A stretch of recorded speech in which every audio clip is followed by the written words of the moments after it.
Hello and welcome to another episode of the We're Talking Drums podcast, episode 82, first episode of 2025. We left last year a little short. Our last episode was in June with my good friend Mike Caputo, but we are back another year, more podcasts and more talking drums.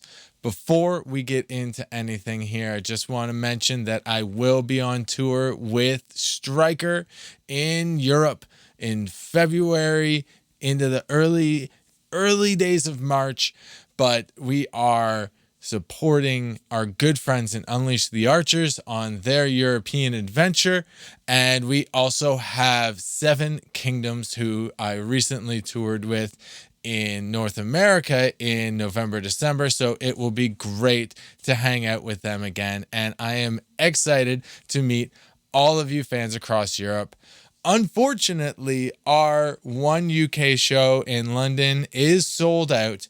It was sold out and then it got a venue upgrade, and then that has now sold out as well. I don't think there will be another venue upgrade. So hopefully you got some tickets and I will see you there. Check all the dates below. Very excited. Back in Europe. It's going to be a blast. That's all I got to say there. I will see you soon. Okay, this week's episode, we're jumping right into it. We're doing it. This bloody thing won't stay still, so I'm going to hold it. My guest this week is none other than the amazing Nathan Bulla from Intervals. I sat down with Nathan at one of Hamilton's most historic pubs, Doors Pub, Metal and Taco Bar. We hung out and we had a great conversation. Thank you to everyone at Doors for making it possible and allowing us use of the space. Amazing stuff. If you are in Hamilton, make sure you check out that bar. Okay? So me and Nathan got into a whole slew of things, drum related. He had a lot to say on how he approaches his playing and practice and just drums in general, from a mindset to physicality. It was an amazing conversation. We share stories. It was a great chat. I hope you enjoy it. Without further ado, here's my conversation with Nathan Bulla from Intervals. Welcome to the We're Talking Drums podcast. How you doing today, buddy? I'm doing great. It's actually the middle or the end of June, so it's not miserable outside, so I have no reason to not smile, you know? Right. Yeah. Are you a fan of the hot weather as well? I love it. Like I don't like being cold. I think it's sort of, it's like the opposite effect. Yeah. Like it's not even that I love being hot. I just really don't like being cold. I'm so sick of the winter now. Yeah. Like every year I get older, the less I like the winter. I hate it. I'm having a lot of my friends talk to me about, like, especially touring friends and stuff, talk about buying an RV and then just, going down to Arizona for the winters or whatever. Kind of anywhere, I guess, if you have an RV. But yeah, just do that. As long as it's like less than 6 months, then you're good. Yeah, right? no, like but that's the worst part right? of the winter. I love the spring here and I love the fall. Even 3 months, like December, January, February. Yeah. Come back in March. Yeah. Probably going to be touring in March anyway. I love when we go on the road or go. Actually, coming up, we're going to be, I think, gone in that pocket as well, which is great, even though I think we're going to be in some cold spots. But doesn't matter because then you brief into some warm spots, Right, exactly. It's the variety that's important when the worst part about winter, I think, for me is just like the monotony of it. Like it's like just cold, just snow, whatever. But when you have like a bit of mild one day and you're in different places, it at least makes it tolerable. So, yeah, exactly. And the worst is when it's cold but there's no snow. Yeah, it feels like even colder. Like the snow, like at least it kind of looks epic outside. You can be like, okay, this looks kind of cool. Yeah. So there are there's pros to it. Plus if you like skiing and stuff. And I love hockey. Like I'm a huge hockey guy, so I appreciate the cold in ways, but I just don't like being cold. Yeah. I sweat a ton on stage and stuff too. Like my body is not meant to be cold. It's meant to be hot. Yeah. Oh yeah, dude, It knows 100%. I like it hot on stage. Yeah, me too. You know, But like, I also do you need, ever like, have a fan? I was just gonna say I almost can't play without an extremely high powered one. Oh really? Okay. Yeah, man. It's bad. It gets bad. Like my head overheats. That's the biggest thing for me. Is Okay. like it gets to the point where like I just like my brain kind of gets, because there's so much going on when you play drums in general, especially when you play extreme stuff. Yeah. But like, man, like if my brain overheats, then I just kind of start falling over myself. And also the issue that I find is that I start losing not just power and like sturdiness, if you will, but I lose the physical showmanship of it. Like I start looking like trash. Yeah, you start looking like you're exhausted. Yeah, if someone's just watching, they're just kind of like, "Oh, this is kind of bumming me out. This guy looks like he's gonna pass out," you know? Yeah. So Yeah. I've only had that like maybe a couple times, but like I never play with a fan. I hate fans. you're not the only one I've heard say that. Yeah, I like it to be as hot as it possibly can. That's crazy to me. Yeah, yeah, it's wild, and sometimes it's too much. But Sure. also for the longest time, I had hair that was like past my ass. Right. So if I have a fan, that hair's blowing into my sticks. If they're chewed up at all, it gets all wrapped up in there. Like it was just a nightmare. So I was just like, no fans. Those are factors I've never even thought of. Yeah. That's Yeah. funny. That was probably the biggest thing for me, was it would blow my hair in a certain direction. I have the same thing when we're playing like outdoor festivals or something. If Right. there's like a heavy breeze, Yeah, you can't avoid I it. can't avoid it. Yeah, So yeah. That's the thing that I love the most when we're playing live outside. It's just kind of like you're playing, you're like, damn, it's so hot. And then a gust comes through, you're like, oh, yes. So it's almost like we think the complete opposite thing here. Yeah. But well, it's it's solely the hair thing. I like it to be where I want it. 100%. That's it. why I used to have a mohawk when I was younger. And like the issue was the sweat pulling the gel into my eyes. Yeah. Like people were like, what happened? And like, it was a functional thing over anything Yeah. else. Well, I had a mohawk in high school, but I think I only put it up twice. I just like had it there. Yeah. So it just looked shitty, but like I never put it up because I was like, I'm way too lazy for that. I was glued to mine. Well, pun sort of intended, because you had to use that glue stuff or whatever. Not glue, but Did you ever do got to be or like whatever it was you called. ever use Nox gelatin? No. That's the only Nos. thing that I've would heard of work. that, but no. Yeah, gelatin, like straight up like Jello in your Damn. hair. That's I the had only to thing use that worked for me. Okay, I had used a combo, and I had to hold, like I had to put the glued stuff in, and then I had to hold up section by section, and then hairspray real quick, and then hair dry. Yeah. And then hairspray real quick and hair dry. And if I'm not mistaken, every single day of grade 12, I feel like that was my streak. Every school day, I feel like I had it up, because it was also at the time it was red, like bright red. Yeah. And checkerboard shaved sides, and like I was a Travis Barker kid, and it was like the whole thing. But I was a pop punk band, so it was kind of like awesome. Also, it looked like a dead rat on my head when it was down. So Of course it did, right? And for me, it was kind of like, I don't know, it was fine, but it was also annoying because it was just kind of poofy, and my hair's not the greatest, but mine's dead straight. So trying to get it to stay up was a nightmare. So interesting. I had one day where I tried to put it up, and before first period, it had fallen over, and I was like, I'm done. Yeah. I'm done here. Like, I'm not even trying anymore. Mine would always do the little like curls at the top, because I have a bit of a wave once you get past a certain point. But I'd never let it get too long, but because it would just be so difficult to put up. And also you can't put your head back and stuff. Yeah, like, you can't do anything. Things where you're like going to bed, you're like, damn, I can put this up, and then I think about that kind of thing. Yeah. But no, it was mainly the gel going into my eyes that made me go like, this is, because I was playing the sweatiest shows too back then. Like those were like, you're playing like a little basement or like a house party or something with a punk band, and there's no fan because I'm not spending $100 on an industrial fan. Right. And there's no room to put it anyway. Right. And it's a throw and go show. Now it's more like, because of what most of my like experiences are like on the road and stuff is more methodical with gear and stuff. I can plan the fan, and I make it pretty big priority. Yeah. Oh yeah. 2 bottles of water, 2 towels, and some high powered fan, and I know I can get through it. Yeah, then you're good. Yeah. So that pop punk band you played in, was that the first band that you were in?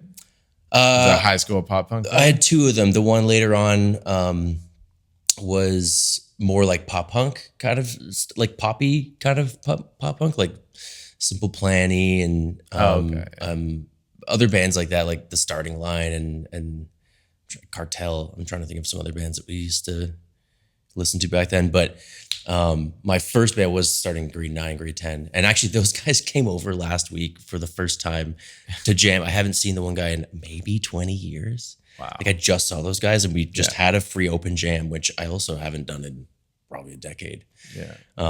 But we did some Blink covers, Taking Back Sunday covers. Like it wasn't too dissimilar, but it was a lot more poppy oriented. The second one that I was in with when the Mohawk was red and all that stuff. Yeah. But that first band got me the Mohawk. I earned my stripes in that first group. And then that was up until I was like, I think 19, 20, something like that. Yeah. Yeah. Okay. It was a lot of fun. Yeah. Just hit hard and play simple and be consistent. Like that's it. It was I think it was so good for my musical growth because it was just like, here's your job, do it well. It's not complicated. It's just, there's room for physical expression. Like that's where the showmanship kind of stuff settled in a little bit, but, or maybe a lot, I guess, because I had all that time and space. I used to run around a kid and like, not kick things over, but like I was trying to be a little as crazy as I could.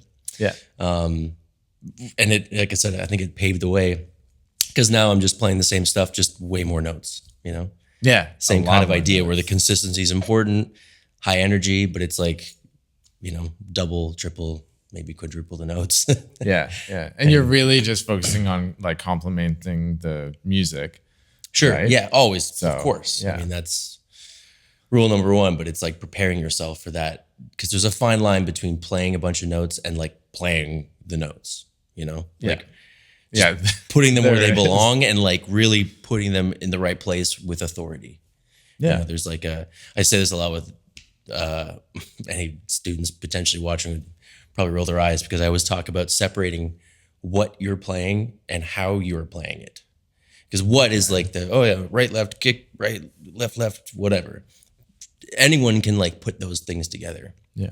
I mean, for the most part, it's the how are you playing each note that's harder to focus on, but to me more important. Like when it comes to developing your skills and doing all that stuff on the drum kit, like what the notes are is obviously important, but how you're playing them really is you saying the phrase. You can say like, it's like when people have an unruly dog and they're like, stop barking.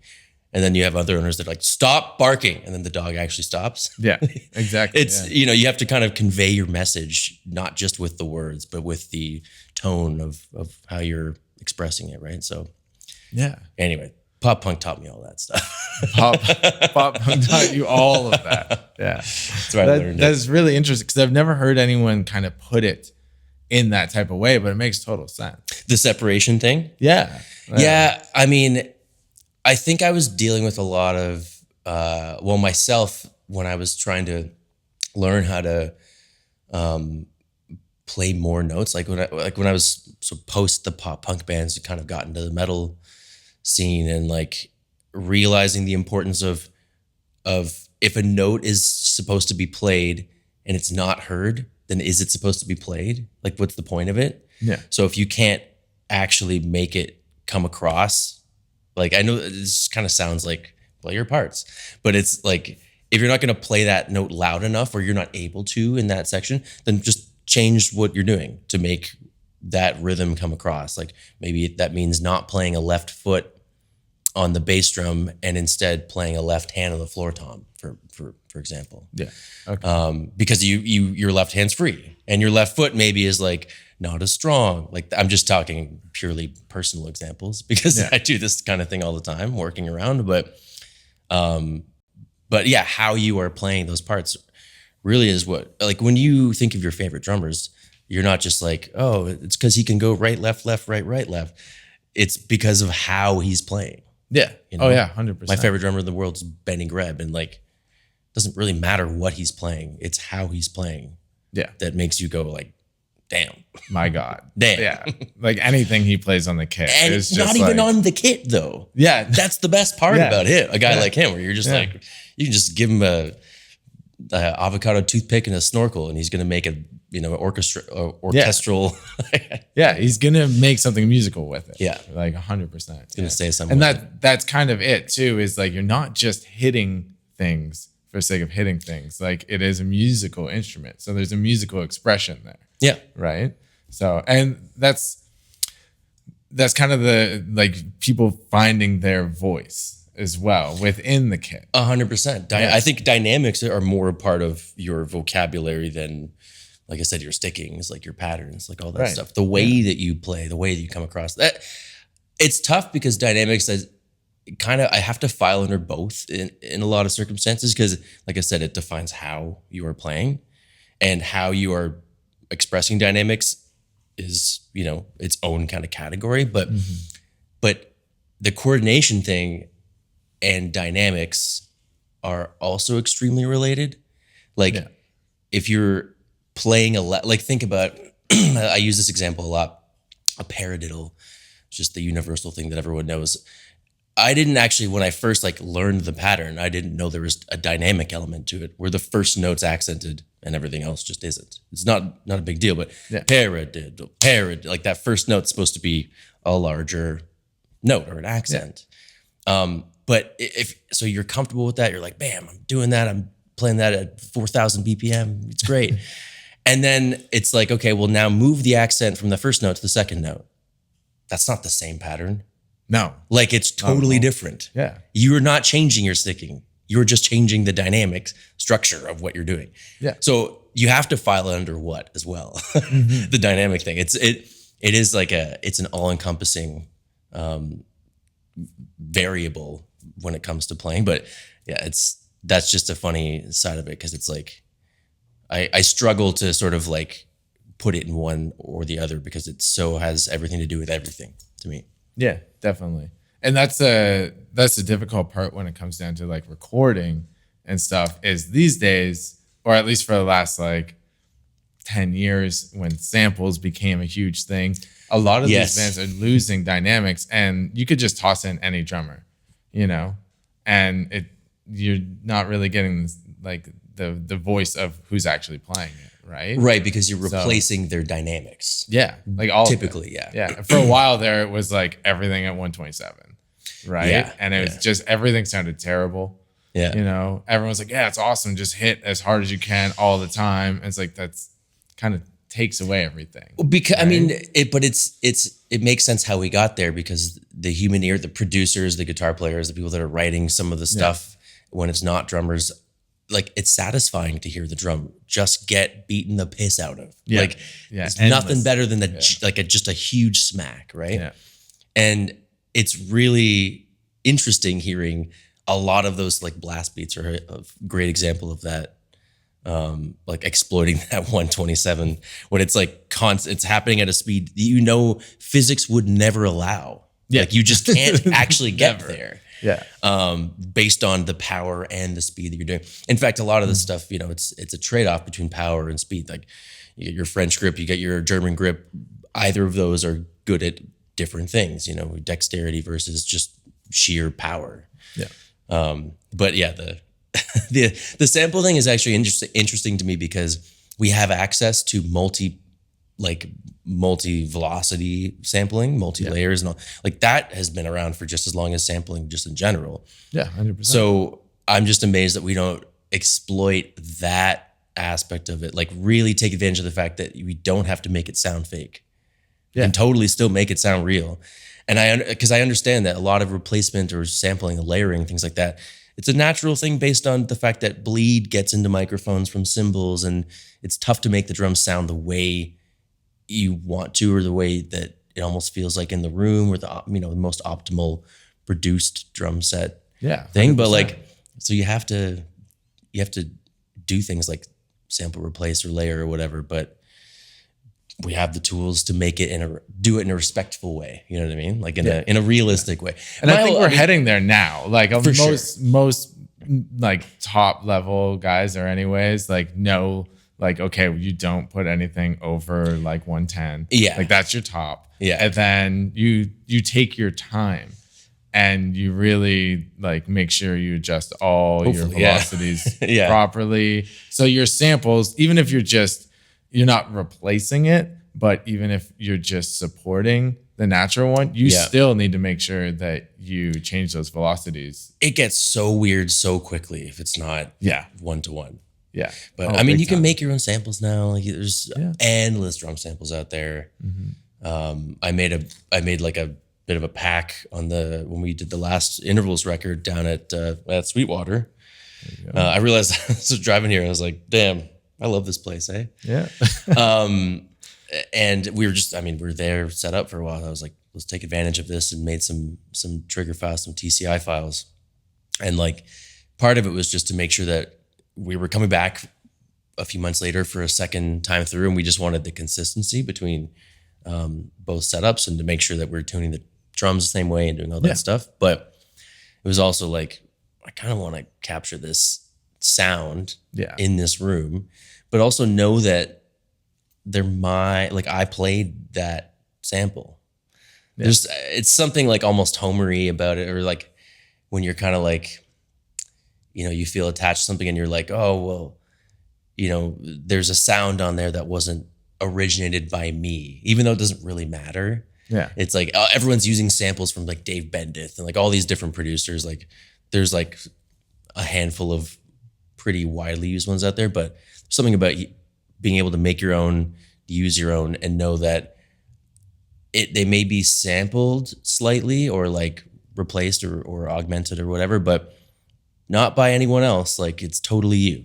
Yeah. You get to do it. Like you played them, like, yeah, you were there for that whole thing. So it's like, is it really a sample? Exactly. Or anything? That's what I mean. Like there's editing going on. It's your drums, you tune them. Like you were part of the whole process. So. I feel like you probably agree with me. The main goal is like when you see that drummer live, is he playing the song? Yeah. Because you can feel it right away when you're like, I heard that on record. It's like unrealistic expectations. And you go out to see the guy and you're like, whoa, he's actually killing it. Like, wow, this sounds better than that's the album. That's the kind of thing where you're like, it's a Gojira is a good example where I'm like, oh, these drums sound great and this is a cool song. And then I saw them live and I was like, they didn't tell me that guy was that good. Right. Like I know I heard him on the record, but whoa, like, dude, for me, like Gojira is a live band. I finally best live band. Maybe I got into them over like 2020, and I would just watch their like live at Hellfest. I think it was like 2019. Like it sounds incredible. It's a sick live show, and I just like put that on when I'm like cleaning the studio or doing mundane stuff, and I was like, this is sick. I listened to a couple of the albums. I'm like, they're good. They're great. It's fantastic. But then I got to actually see them live. Right. And it was unreal. And you're not even prepared for it. Like, no. You're like, yeah, this is cool music. And then you're like, damn, this band just shreds. And not even shreds. Just, I think the best word to use is that they crush. They just crush. They crush. Like, it's just, like, I tell the story to a lot of people, but the first time that I ever saw them live was we were playing a festival in Czech Republic called Brutal Assault. Yeah. And Europeans are just nuts, right? So it's just chaos. There's probably 70,000 people there watching Gojira, who are the second last. The last band was going to be Parkway, who were headlining that night. And everyone told me to watch Gojira. Like everyone in our camp, they're like, because I'm like, I don't know their music or whatever. Yeah. Like I'm going to go back to the bus. They're like, no, you gotta go see this guy, this band. So I'm like kind of trying to find side stage area, trying to find somewhere to look, but it's so hard to find anywhere to go. And I'm like kind of off to the side of the stage. It's like a huge clump of people. And I'm just kind of like trying to look, whatever. And then one song in, I'm like I can't even see the band. Like the PA is in my way. Yeah. And I'm like, I kind of getting a gist of it, but the PA is not pointing at me either. So I'm not getting the picture of what they really sound like. And then after one song, some guy, security guy, just goes, all right, everyone in. And I'm like, oh, I'm in the photographers. Like all the photographers are around me. So everyone just barrels in the photo pit, in the barricade area. I got my little iPhone 5S or some shit. Like, I'm in there just kind of like with the subs, maybe 3 feet from me. And the bass player is like right in front, like kicking the air, like just screaming, like spitting out pretty much on me. Yeah. I was in there for like 2 songs or 3 songs till they kicked everyone out. I'm like, this is the greatest way to experience this band for the first time. Are you kidding me? Just That's feeling insane. like I'm inside of the subwoofer. I'm like, this is just bananas. Just so heavy. So yeah, they're a good example where it's like, you know, putting it all out there every single night. Because I've seen them twice, and both times you're just like, geez, man, like can't even believe bands like The Chariot, bands like Dillinger. You're just like, they are not holding back at all live. Yeah. I don't even know if I'd ever heard their record, you know, front to back, but I appreciate their live shows so much that I would see them anytime, even though I may not give them a lot of streams, you know? Yeah. But that's what the band wants anyway. Yeah. I had a similar experience with Meshuggah, where like I was playing Metal Days Festival. Okay. And they were the headliner the night that we played. And I was like, it's religious watching them. I've never really liked them or gotten into them. I understood the complexity and everything like that. And then I saw them, and it was the heaviest thing I've ever experienced. And I was like, I love Meshuggah now. Dude. That's it. And I saw him again in Toronto, and it's like, I actually like got to hang out with Thomas and stuff. Oh, yeah? Yeah. So Damn. it was like, I like know some people who know like his wife and everything. So it was just like 4 of us hanging out, like me and my girlfriend, him and his wife just hanging out, just talking about family stuff. And I'm like, don't fanboy. It's fine. Everything's cool. Man. Like we're just chilling. Like he's a super nice guy. And wow. Yeah, it was awesome. But seeing him at Metal Days was like wild. Yeah. It was wild. Especially if you don't know them that well. Like I only got into them probably a couple years into playing metal stuff. And it took me a bit, like I am a victim of, from when I was teenager, like almost needing good production, like not being able to get into bands that have amazing music, but it just sounds like ass, like on the record. The only thing was punk bands. I could always, there was some kind of thing that if it sounded like absolute shit, like super I kind of liked it. For sure. For like street punk bands. Like I liked that in my early teen years. Right. And then as I listen to more metal, like the production is what kind of drew me in more. Right. Right. So, well, I think it was mainly a matter of my brain just getting more interested in production without realizing it, like the technical aspect of it. Yeah, absolutely. But like I loved like anything John Feldman put out, like The Used and Story of the Year, and didn't have to be perfect or anything, but you know, the snare drum had to sound great. That was the most important thing. Okay. And a lot of the old Meshuggah stuff, like, I mean, they just kind of did it themselves, or like they tracked it themselves and sent it to a guy that they knew, or I shouldn't say a guy that they knew, but pretty sure what's his name? Jens Bogren or something like that. Jens.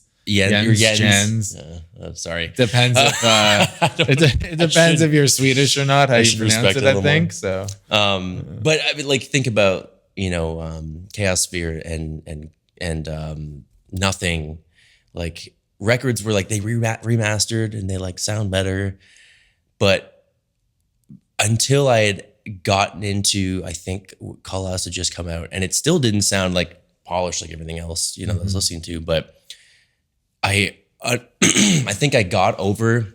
I'm just saying, it took a while for me to get over the lack of like perfect production and like super pristine sound. Yeah.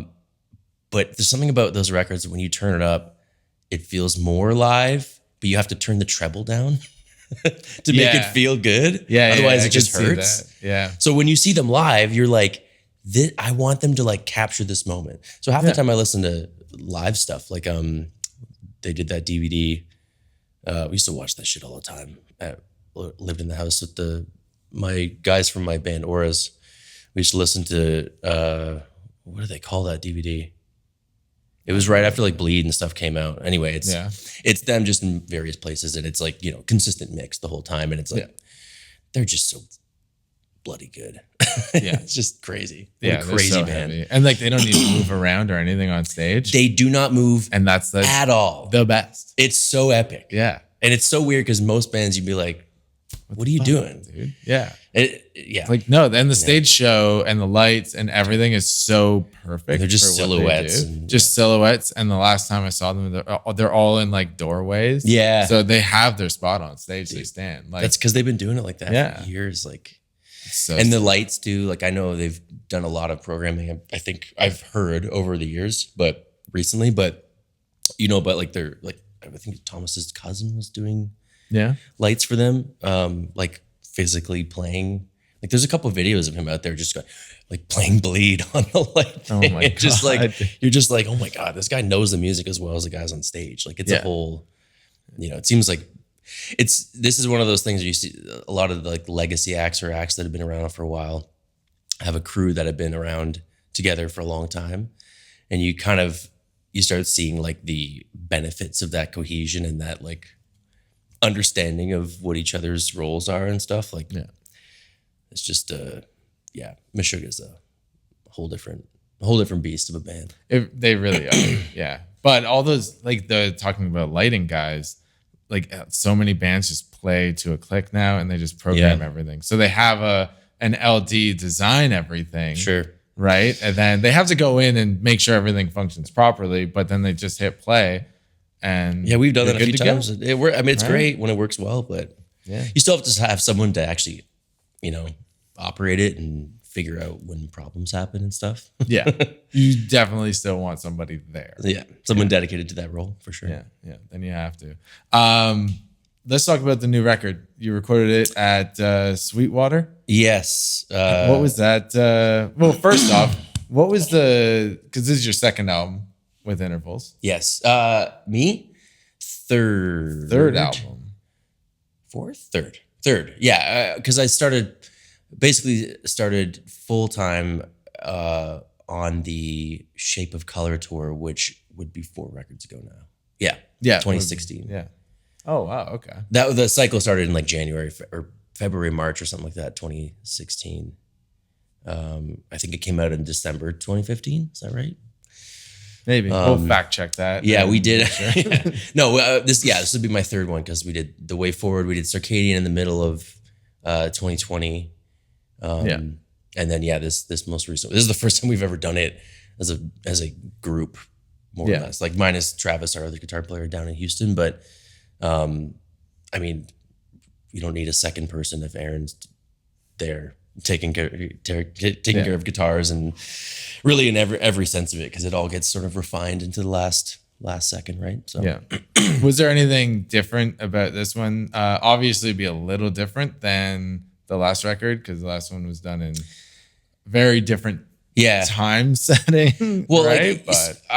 I'm guessing most of the time because, like, I've done a lot of most records end up being, whether the drums are first or last, they're still done in a chunk. They're still done in, like, okay, we're doing drum recording this week. Boom. Here's set the up. here's the you do everything. And half the time it's because the studio's only got one live room, or like the gear that you're gonna use on the drums, they would also use on other things. But with Sweetwater, we actually got to just set everything up and just keep it up for 2 weeks and then come back for another 2 weeks and do this exact same thing.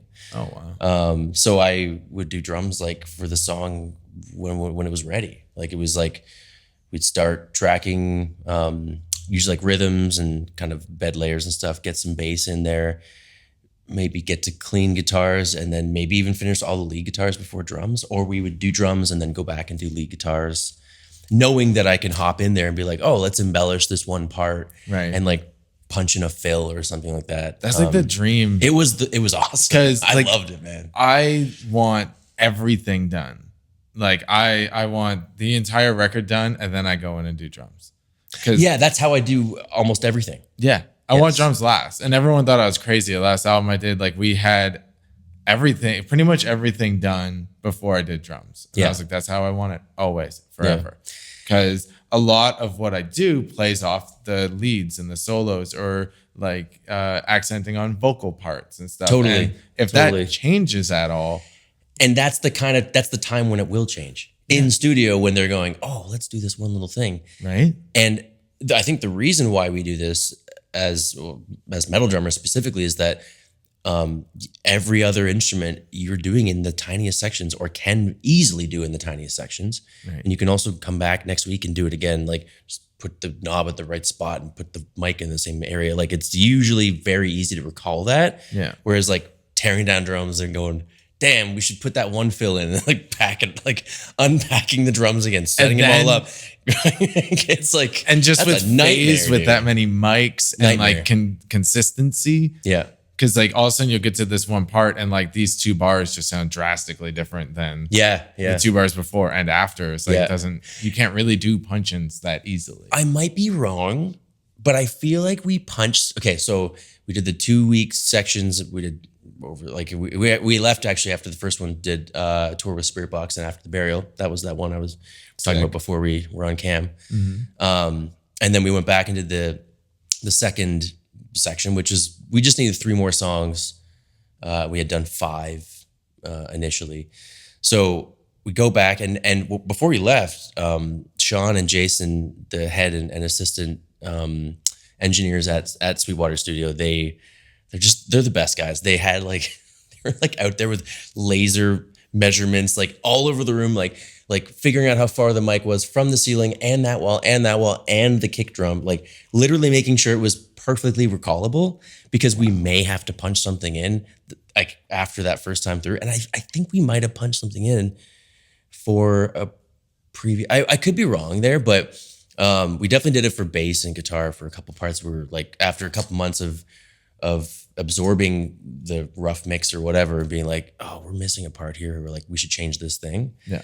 We had the option to do it with drums after months away, which is just that's crazy. That's wild. It's so not. They had a piece of tape. So the best room mics are usually the ones furthest away from the drum kit. And there's a drum storage room like down and around the corner, way far away from the kit. And we had a mic in there, of course, because that's what you do. And we put a piece of tape, a little X on the ground. And Sean was saying during those 3 months or 4 months when we weren't there, people were trying to like take the tape off or like move stuff around. He's like, no, leave the tape there. Like the tape is there for another 2 months. We're going to finish this other session and then we can take the tape off. Yeah. And he had to like, he's like, I almost beat some guy's ass. Like he was like adamant about moving things around. It was like, just didn't even ask me, almost take it off. And I was like, nope, leave that tape. Yeah. So they were able to replicate it almost 1-to-1, like heights of stands, everything, man. It was crazy. Wow. And then when I went back in, they even had my kit, because I actually used an SQ1 shell pack down there at a bunch of like their hardware that was just at the studio. Yeah. And I kept all the exact same cymbals, didn't bring them on tour, left them in a bag at my house. Yeah. And just like, I want to use these exact cymbals just in case I got to punch a part. It was all in the name of punching one part. Yeah. And I never ended up having to do it. I don't think, now that I think, not in a major part. It was definitely, if anything, it was something small. But yeah, the effort that goes into that is just insane. Yeah, that's wild that they could recall it that specifically. Like, I didn't realize it was going to be that precise, but they were like chirping after too. I was like, it's going to be great. We'll be able to do it perfectly the same. And they're like, don't you want to do it better and like beat it? And I'm like, good point, I guess. But like, we already nailed it, I think. Like, the drum sounds awesome. So. And they do. The album sounds fantastic. I'm like super happy how each record that you guys put out, like, consistently sounds better and better. Thank you, man. I mean, I think it's a matter of working. I mean, we're always working with different people, except for this time it's a repeat with Sam, who did our last record, Circadian. But as Sam was saying, one of the biggest differences was just that he wasn't with me when I was tracking drums. Yeah. And he wasn't with Jake when he was tracking bass. He was just with Aaron for all the guitar stuff and a lot of the synths and all that stuff. But again, being able to finish a song before we work on the next song was the other benefit, was that benefit that I was saying initially, not just from my perspective, but also producer goes, song is complete. Next song, as opposed to like, okay, we'll get back to that when we work on the drums for that song, but we're going to do percussion for this one first. Like, we're just kind of like, oh, well, it's, 8 p.m. or 9 p.m. We'll leave in an hour. Like, let's do some shaker or whatever, So it was, but we spent 12, 14 hours there pretty much every day. And then just went to our Airbnb and went to bed and came back and did that for 2 weeks straight, twice.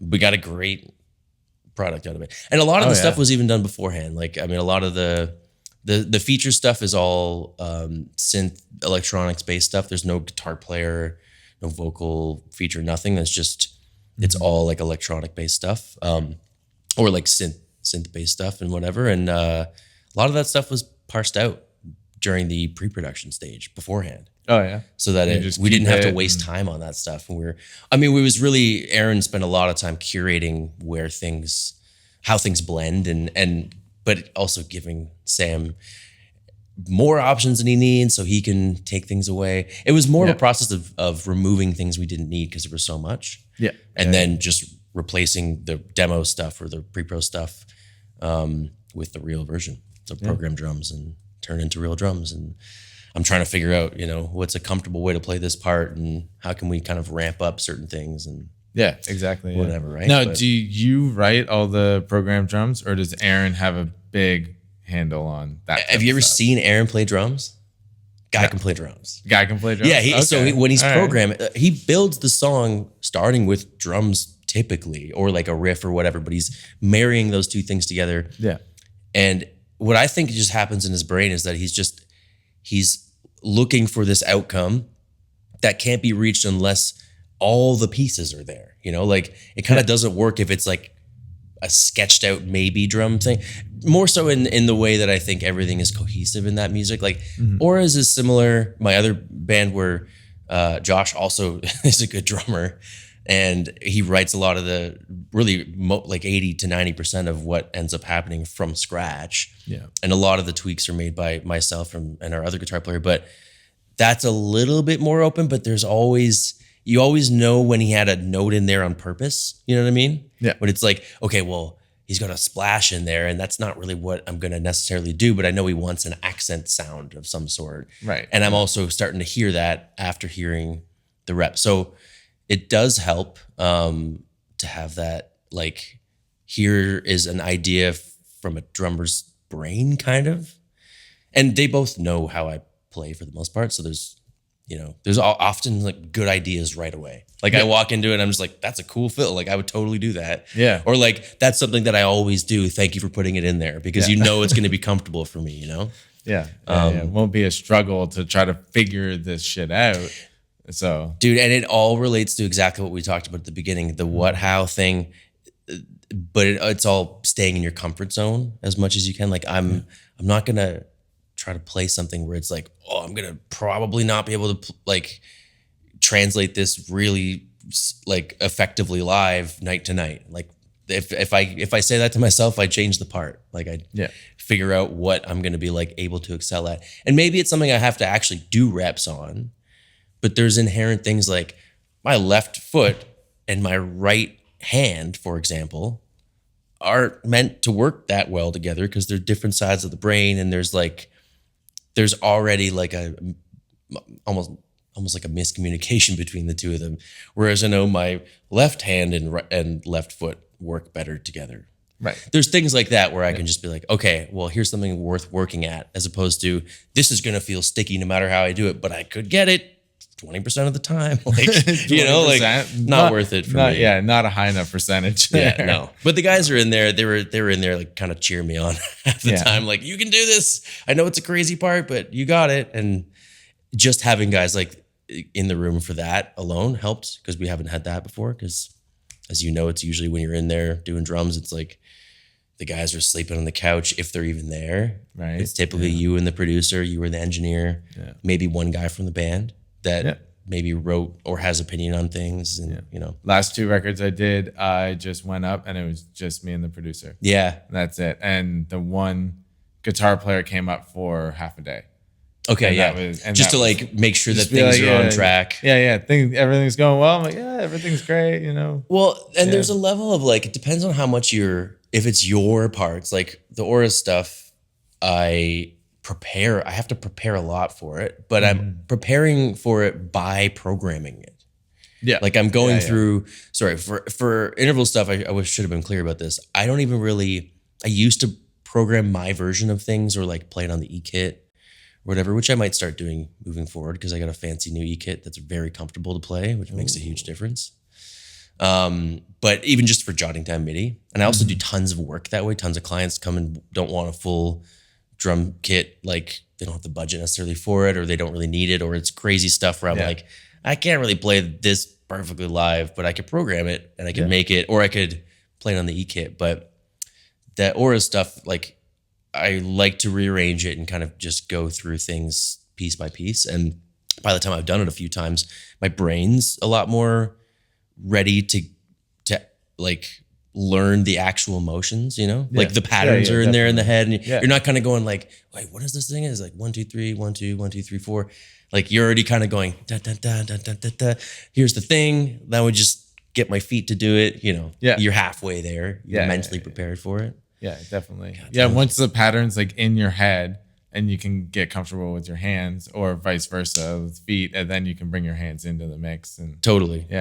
Yeah, it's a building process depending on how you do it. But when it's your own stuff, you can feel more confident with just the producer and just go, I just need to play this part right.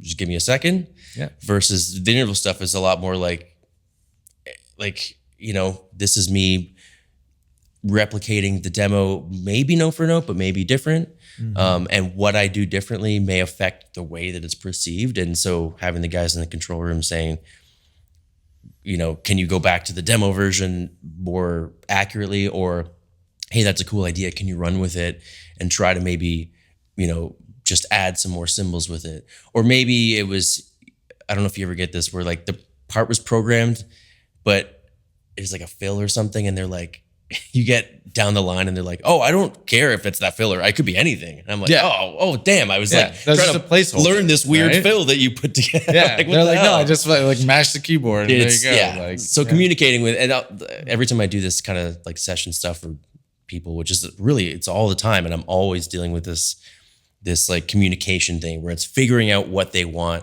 If they want more of me to do me, or if they want me to do what they've kind of laid out for me, or anyone else.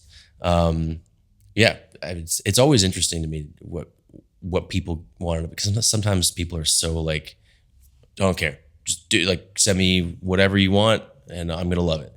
And other people are like, that ghost note there, can you make it a little bit quieter? And you're like, what? Like, that's really, I think you're missing the big picture here. You know, that's probably fine when it's after compression and all these things are happening. Anyway. Once it's all mixed, like, dude. But it's hard to get that. That's why programming is so important. I think it's so important to be able to hear the outcome pretty accurately. And that's why going back to 127 velocity, it's not good if you're setting yourself up that expectation, then you go and play it and you're like, oh, I sound weak. It's like, well, it's because 127 set your expectations too like high. Nobody can hit that hard.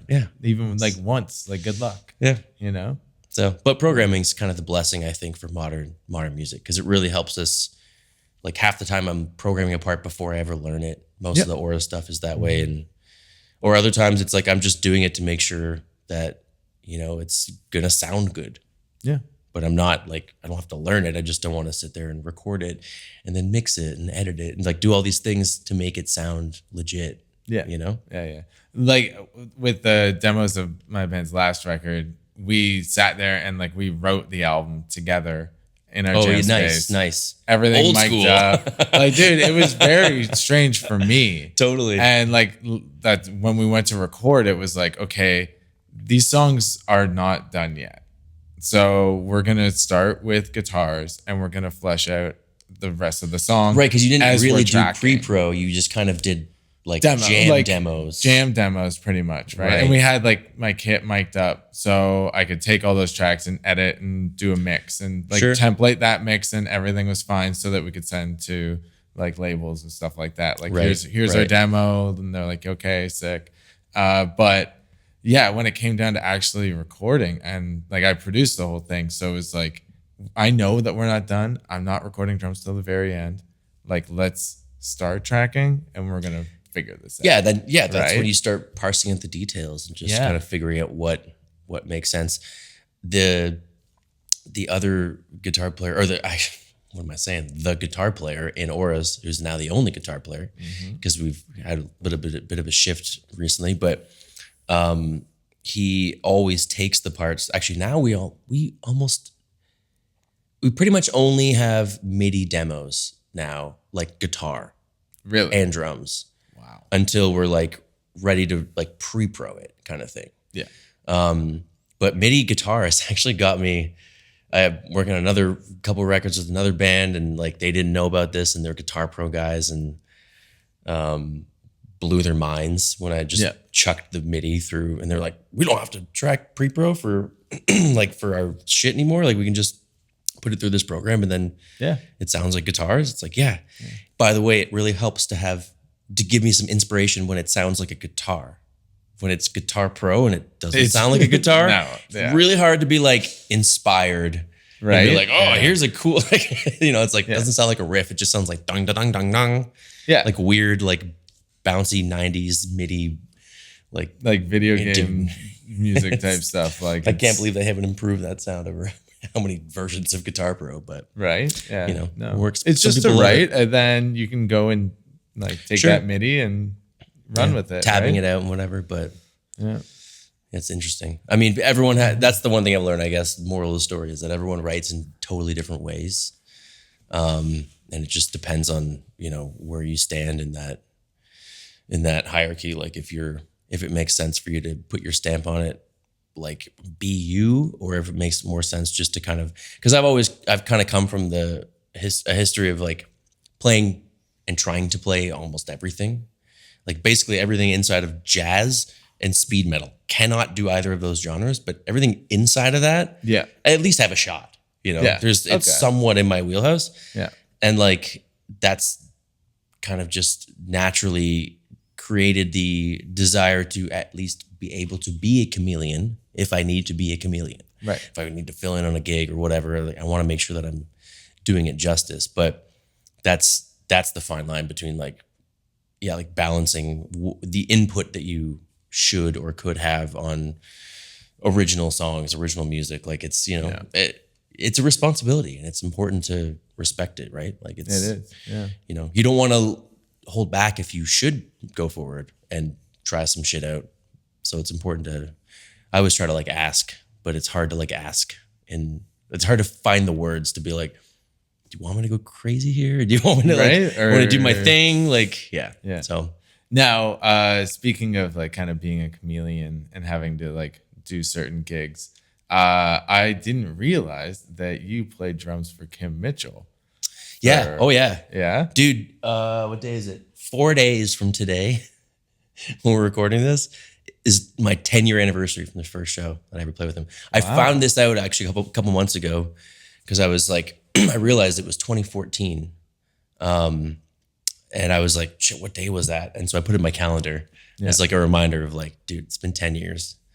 First time I put an emoji in my calendar with the head exploding guy. I just can't believe it's been that long. But that was, we were actually in the middle of making the second Aura's EP, which is, I think to this day, are like the craziest stuff I've ever had to physically play on a drum kit. Like it's not even the complexity. It's like at the pace it's going. It's just, I don't even really want to play any of that stuff anymore because it's so hard. It's just so hard.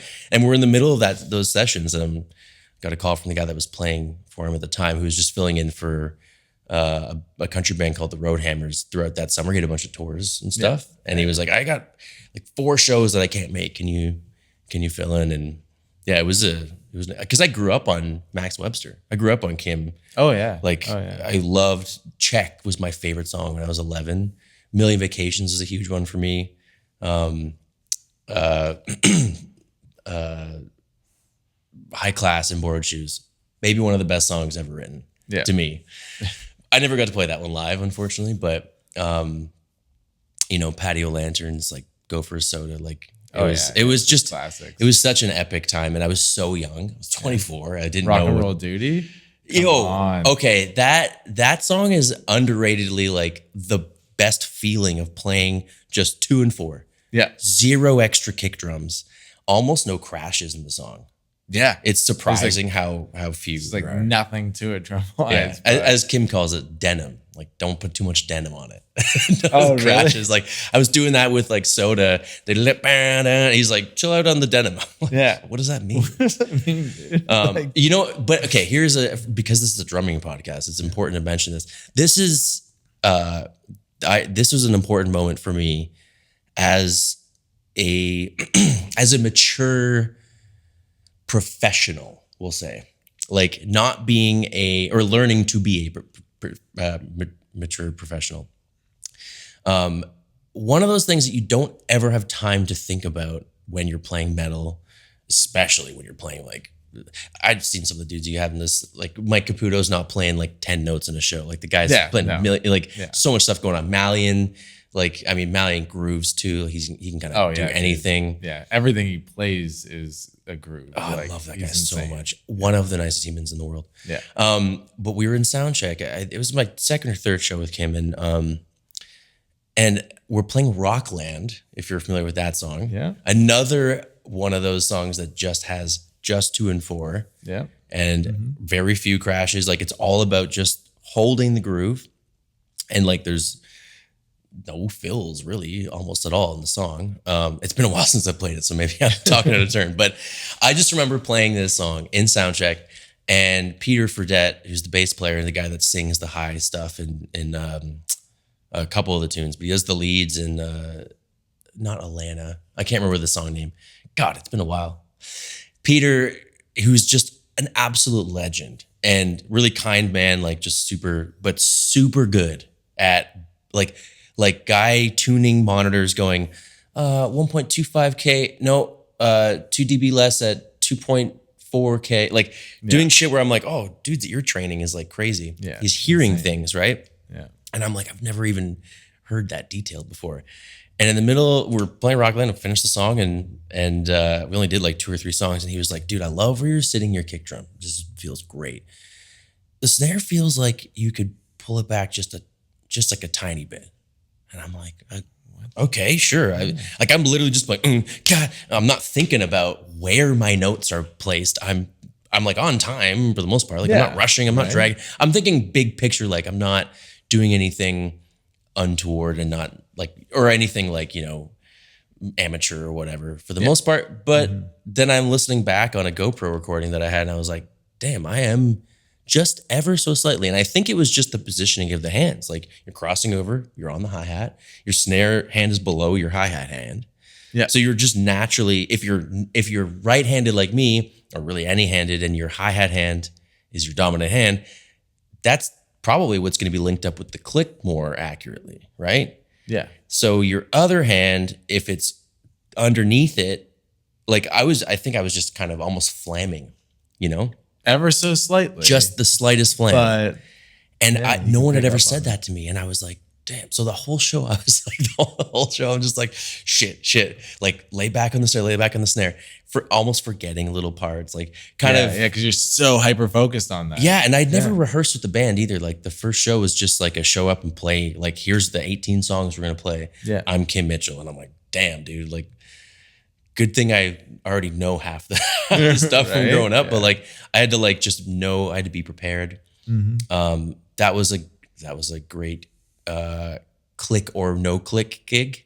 You know what I mean? Where like they're like, okay, well, we can use click for this, but like we don't need it for this song, or like, use your judgment when to use click. So I had a Boss DB90, I still have it, with, this is nerdy talk. This is funny. I've recently realized that I'm actually not a huge drum nerd compared to a lot of people. Right. When you go to a drum festival, you learn that pretty quickly. Yeah. But I had these pedals from the pop punk days where I needed to be on click, or wanted to be on click.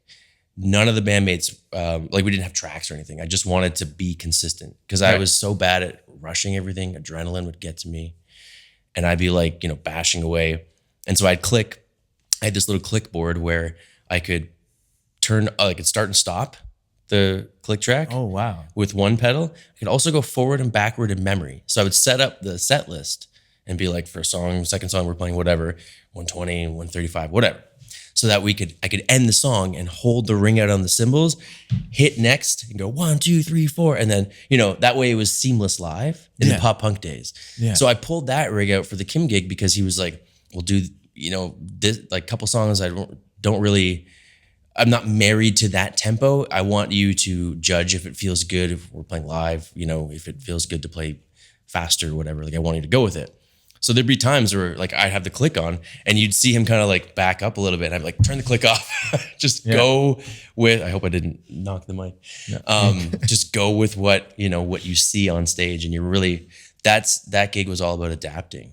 And again, I was 24. So I was just like, I was way over my head. But yeah, right? Like that's huge, man. Yeah, it was, but yeah, like I said, it was more about, I learned more about how to be mature with the simple side of playing. And because everything else I do is like, here's 10,000 notes, you can play it, right? You're you're the guy that plays metal and all this stuff. But it's all, that stuff feels so musical when you're just all the space between all the notes. Like, I don't know, there's something that's so satisfying about it. Mm-hmm. And like, it makes you it makes you feel more like, I mean, it's hard to respect guys like Steve Jordan or guys like, Benny's example, but I'm thinking of guys like straight ahead, like Phil Rudd, AC/DC. It's like, it's simple. It's like, well, is it simple or is it just rock effing solid? Right. And I'd go with the latter there, Yeah. That's it. It's just absolutely solid. Dude. 4 on the floor, satisfying. Keeping the beat, right?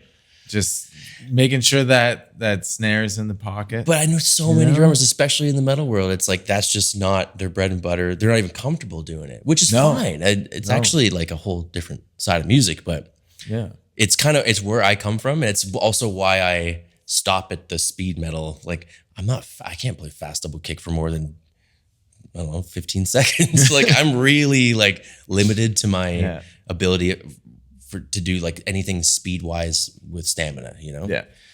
See, I have a cap on how fast I can play, but most of the time that cap is like I can just. But it's not in like most of the guys are like 260, 280. Jeez, like man. That, right? Oh, I'm like, man, no, I'm like, dude. My max is like 220. But from like 200 to 220, I can hold that for long periods of time. Because when I started, it was just like, you need to play like Dragon Force style. Okay, like power metal stuff. It was like, that was the band I started really playing drums. I mean, that's going to put you in and that I was like, okay, I just have to, like my endurance is there. Right. But I always just like kind of hit a cap on how fast I can go. Of course. Now learning doubles, fucking. Oh yeah. Yeah. Yeah, you can do anything with them, really. Yeah. That's why doubles of the hands are so key. Yeah. Like it's such a, I mean, it's a control thing, right? It is. It allows you to control whatever, if you're able to do doubles on that thing, whatever it is, pedal or sticks, then, that just means that you've gained more control over that. But I did play for like a more rock and roll type of band, like in between a bunch of my metal bands. And it was really hard. Yeah. Like really difficult just to like sit back and be like, just play like 4 on the floor. Exercise the patience. Entire song, like don't go crazy, nothing like just hit this cowbell, you'll be good. Like, and make sure you hit a lot of cowbell and then that works for rock. I had to buy one. Well, but it's so interesting because metal is it's like a sport. It is. Like Oris went on tour with a band called Rings of Saturn years and years ago. And Aaron Stakhaner, who was playing for the band at the time, always told me, because he like loves groove. He's like a Tesseract guy. He's like, he loves playing hip hop and stuff like that. But he's like, when I play this music, it's just a sport for me. Like I have to basically keep up with it. Like that's essentially the job. And I remember trying to play on his pedals and they're like half an inch from the head and the head's full of, or the kick drum's full of blankets and pillows and like a million pounds. And I know tons of guys that play like that, but it doesn't feel, it's not a drum set to me. To me, it feels like I could be playing guitar. It's so strange. Like it's so alien. It's so out of my world. It's crazy. But it, like, dude, the stamina thing blows my mind. The guys out there that can do like just a whole, I mean, thinking of Bleed, that's like a 7-minute song, and Thomas is just going for the whole ass 7 minutes, and you're just like, whole thing. Damn, that left foot. You'd be kicking with that thing, like right. Like that's my left foot's my problem, right? My right foot's fine, but it's. I think I'm assuming most extreme metal guys are really focused on left foot parity, things like that. But yeah, definitely. I just don't have the. I put some time into it, and it just never feels like it's getting. Yeah, it just never gets. Like when I started playing drums, I started with a double pedal. Okay. So I was like 20 when I got mine, so it's probably Well, I started when I was like or 18. It was when I started playing drums. Oh, damn. Yeah. Okay, so yeah, and we're it at was the same time. in So no like excuses for me. Yeah. So, That's great. but it like I started playing in like a hardcore band, and Okay. but like double kick was a big part of it, and then went right to fucking speed metal. Damn. So it was all focused on double kick. I never really focused on my hands. Right. Because I was like, I can just move my arms fast enough. Yeah. It's fine. Yeah. And then now in my later years, I'm like, my technique is shot, and I'm like relearning everything with my hands now. Right. Like my feet are still fine, but my hands constantly need work, especially my wrist. Like I have a very stiff left wrist. Learning to be loose. And I'm learning to be loose. Yeah. And I was on tour with, I don't know if you know Mike Heller, but he played for Fear Factory for a long time. Oh, okay. Yeah. Yeah, That guy. Yeah. Oh, that guy's a freak. Yeah, he is. Malignancy. I don't know. If you know that. Okay. I know what you're talking about. He's a freak. Man. Exactly. That's exactly it. If he's watching, you know, there you go. But I'm not even in this world. That's great. That guy's nuts, man. and he was just like explaining a lot of this stuff to me when it comes to hand techniques and like all the bad habits I've picked up over the years. I'm like, he's like watching you warm up or whatever. Yeah. Okay, We'd sit down and like do our warm ups together and stuff like that. He kind of like took on like coaching me during that whole like 6-week tour. You got to get championed by dudes. Yeah. Sometimes you just got to have guys that are like, let me show you the way. Like half the reason why I love touring with certain bands, because I just connect with the drummer, then we become buddies, and then we're just like learning from each other the whole time. Yeah. Like it's the best. Do you know what Zach Dean from Alluvial? No. This is a dude. So we just did a run with them and Tesseract in the fall, and he's like just an unassuming dude from Indianapolis or Indiana. I think maybe Indianapolis specifically. I just don't want to put him anywhere he's not. He's a hilarious, like, to me, he's like a hybrid between the guys that are super controlled and fingers, and like the Mario Duplantis, like from Gojira, like just extreme power. Yeah. He has this ability to play the stuff that you usually see guys playing super low to the ground, like 2 inches or whatever off the snare and stuff. Yeah. That whole rule or whatever, like the I can't remember where I found that like it was like a speed metal thing, but anyway, Zach just hammers the ground. He hits so hard. Yeah. But he plays so fast, and he's heels up like crazy double kick, and you're just kind of like, aren't you supposed to do the other technique to get there? Like I didn't realize you could. He's doing what I do, like technique wise, but getting to the thing that I didn't think was possible with the way that I approached the instrument. You know what I mean? Yeah. So I'm constantly proving myself wrong on that, where I'm like, damn, I guess I could have just put the time in, but it's also, it really depends on what you spend your time doing, right? What kind of music you like listening to or playing and whatever.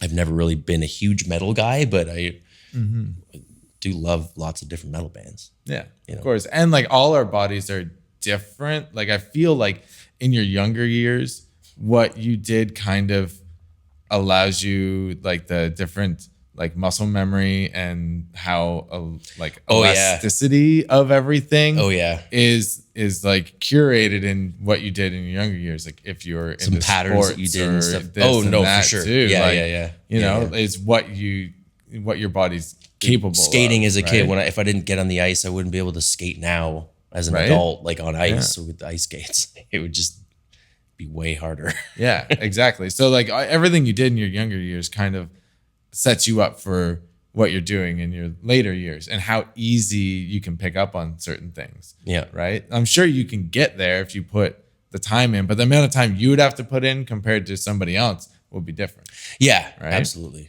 And you have to, like for me, I always have to have a purpose for it. Like these days it's a lot of just practice for the thing that I'm learning to yeah. It's like, play. what is directly in front of me, Yeah. that's what I'm recording this on song right this now. week from this person. Like, I need to learn this song. Like, Yeah. it's actually why I don't listen to a lot of music, because I'm always like listening to demos or like it's in my head from hearing music all day, and I'm like, damn, silence is sick sometimes. Yeah, right. Like I drove here with silence. I was like, this is great. It's just lovely. Yeah, it seems like I'm always like learning something new. Yeah, so I have as a you should 15 song set that I have to like rehearse and to play next week. Like heavy stuff? So no, like punk type of stuff. But the issue with that is a lot of it is like the same beats. Right. So it's hard to remember, dude.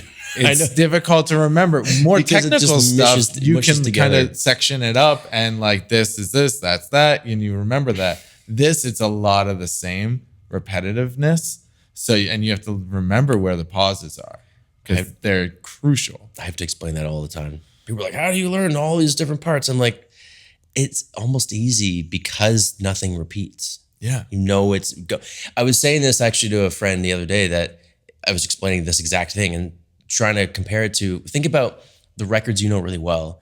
And like, you know, like song 5 ends and your brain is waiting for song 6 to come up. Mm-hmm. It's like, it's like the melody starts kind of coming in your head, even though it's a completely different tempo, key, everything. And then you see it like live or you hear it like a compilation and your brain expects that next song to happen. It doesn't happen all the time. And you're like, Yeah, but it's that like anticipation where your brain's like, this is the next building block in the segment. Like you're just kind of, your brain does this for you. Yeah, because you listen to it that way, like for so many times, so many years. If you always listen to something on shuffle, you wouldn't experience this. Right. But I'm like a front to back CD guy, like from back in the day. But it's fascinating that just how, and this is also, I mean, really, it's just intertwined directly with muscle memory. Like that is a portion of muscle memory, which is the only reason we can play our instruments.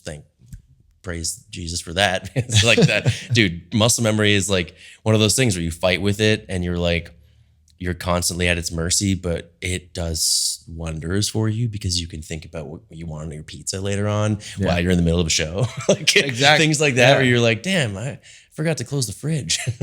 You're like four-way coordination, like singing parts, things like that. That's the difficult part with like learning 15 brand new songs. Pretty much have 2 weeks to learn all the stuff and then do these shows with potentially one rehearsal. Right. And I'm like, I am immediately uncomfortable on stage if I don't know the songs like front to back to the point where I can just turn off, play. Yeah. Right? As soon as that, I have to think about what I'm playing and the next parts, I'm like, fuck. Just like uncomfortable. Get through it. But I like to have fun. 100%. Right? 100%. So I want to know everything. Right? That's why the set list is just, and I pray that the set list they sent me is what we're actually doing. That happens sometimes too. I know it's going to be 3 different set lists for the 3 different shows. Yeah. So we're going to see. I'm going to have like a book of notes. Like each song has a different sheet of notes that I can just reference. Well, like, I mean, this is the charting thing too. Like I was asking a student of mine recently if he ever has charted, because I know he plays for some cover bands and they're always playing different songs. And he's like, no, I just like listen a lot and learn. He's a young kid, but I never really charted until I had to, like until I was like day before or 2 days before kind of gig with all original music. And you're like, well, like how hard can charting be if I just can look at the thing? Yeah. But so I'm like doing that and it's fine. And I believe that by charting it, you're inserting more of that memory into your brain, which is helpful. Exactly. But then I am playing the gig and I'm like, I'm thinking the whole time and I'm like, this is just not fun. It's just not fun. Like it's not fun. A chore. You'll get through it. And when you're a paid musician, you know, like you have to do what's going to be best for the band, you know? Yep. But especially as a drummer, fun, you know? So I'm like in the studio every day now, and I'm like, I need to get this set them feeling good drilled into my head. Yeah, what I find too sometimes is that it helps to like play it a lot, leave it for a whole ass week or something, and then come back, and you'd be like, it's amazing what your brain, like everything is there, like maybe even as much as it would be if you'd spent the whole week continuing to drill, you might be at the same level because your brain it's just I don't know, it's fascinating. I used to host a bunch of jam nights, like totally open jam, and that going back to that discomfort of playing songs, you know, people always would be like, oh, just keep a beat and watch for the change. And it's like, okay. And I'm like, oh, this is so shitty. And then it's like, let's play Last Dance of Mary Jane. I'm like, I know this one. This is fun. Let's do it. Exactly. You know, like that. Yeah. I think I've realized that stuff by being in the fire. You know, it's important to just throw yourself in the fire and see what happens, because, you know, that's how you learn your tendencies and your capabilities on the instrument that you're playing. That's it. Especially improvising, things like that, right? So, But I hope that this band is cool with improvised fills. Yeah, so, yeah, I know. Eh? like that's even bands that I'm in, like, and like songs that I wrote. I'm like, still I play live, and I'm like, this one fill changes every single night. Yeah, just to have fun. You know, like it doesn't. It's still the same timing. It's still the same feel and stuff, but it's something different for me. Yeah, you know. Yeah, and it's not something that's going to throw anyone off, ideally. But right, exactly. Yeah, yeah. You got to have some level of change when you're touring. That's the thing about, like, I absolutely love touring, and I feel so fortunate to do it, and love playing. You know, like I love everyone that we're out with. It's just awesome. It's such a great time, but it sucks that you can't like practice. Like, I am so bad at playing normal drums the 3 or 4 days after I get home.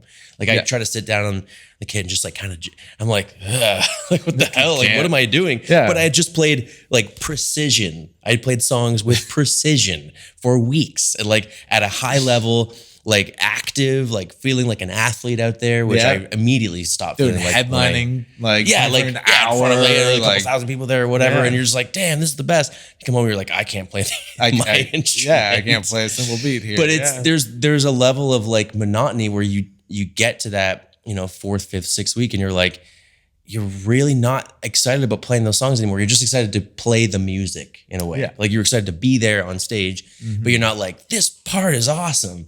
You do that in the first 3 weeks, but there's only so much repetition you can go through and still feel inspired and excited about parts.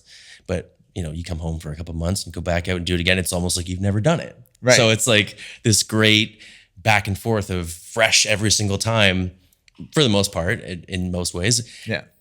But also, like, it feels like a job in a good way, like where it feels like you're, you know, like you've been through the ringer, you've been doing the same songs, you've been playing them, you think pretty well, but your perspective is different now, because you know, it's like the bar is always shifting a little higher. And if you don't have a perfect show anymore by week 4, 5, 6, you're like, I'm a failure.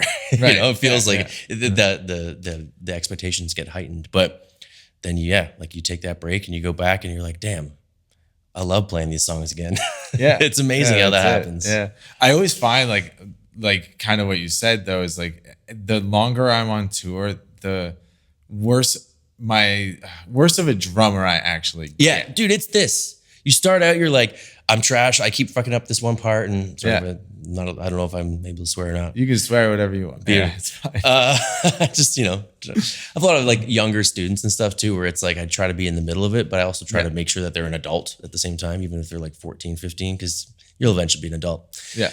Anyway, you get that, like, I'm trash at the beginning, and then you're like sweet spot show 5 to maybe 15, and you're just like, oh, I'm killing it. And then you get to the spot where you're like, I keep forgetting this one fill. I don't know why.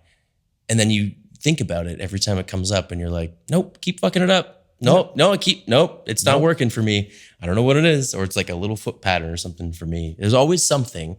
Yeah. And it's always a thing I have never had a problem with before. Always, right? But it only happens on week 3 and 4, maybe 5. Like, it's such a weird thing, man. Muscle memory is so strange to me. Yeah.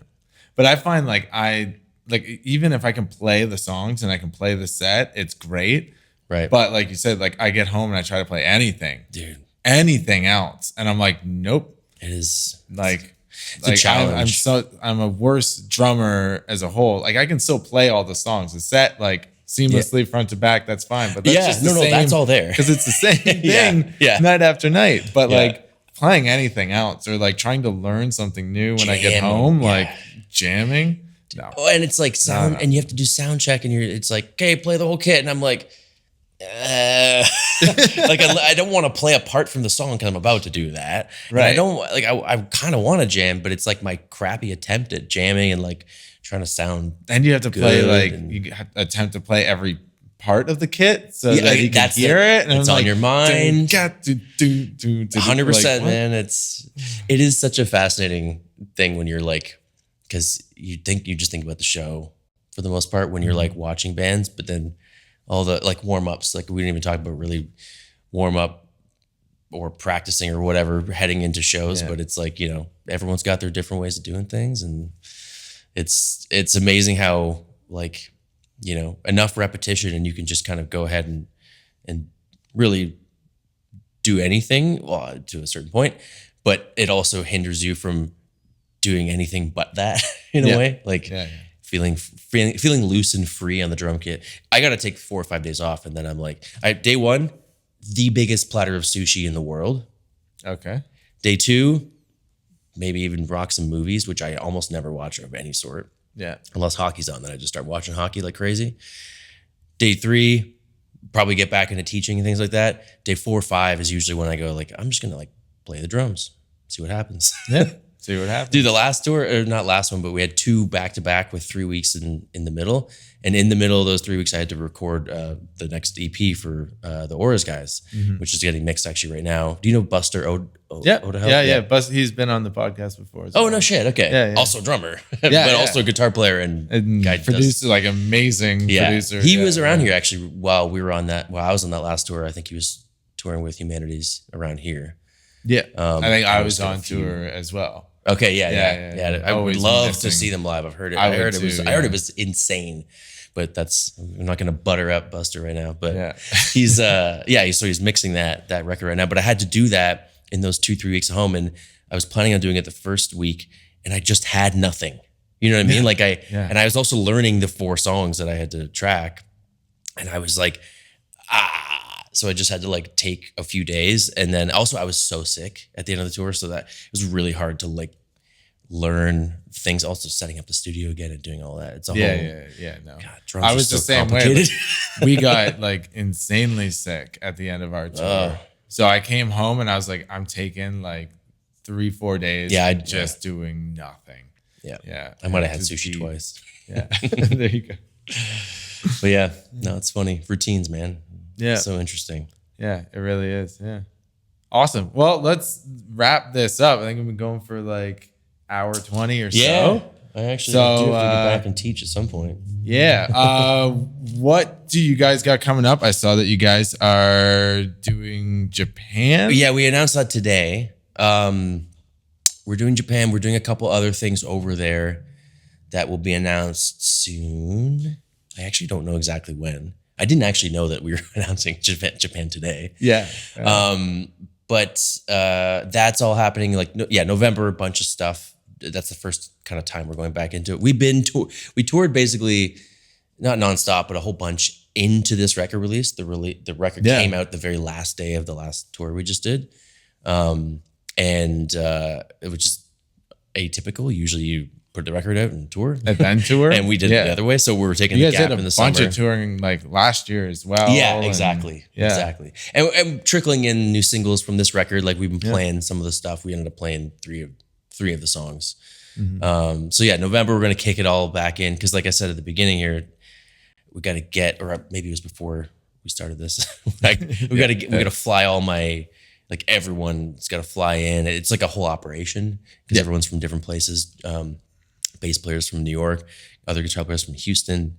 Guitar tech is the one we usually use is Detroit. Other guys from Vegas, I think he lives in California actually. Our drivers from Tucson, like merch guys from Florida. Like we're a very we're a very national group, or like continental group, I guess you could call us. Yeah. So once we start the machine, we can get it going, but we have to like make a commitment to get things going. We can't just be like, hey, let's do this one show. No, it doesn't work like that. Kind of sucks sometimes, but starts with I don't think Japan's the first shows on that run, but it's stuff that's happening over there. Should be announced soon. I think January, February should be announced soon too.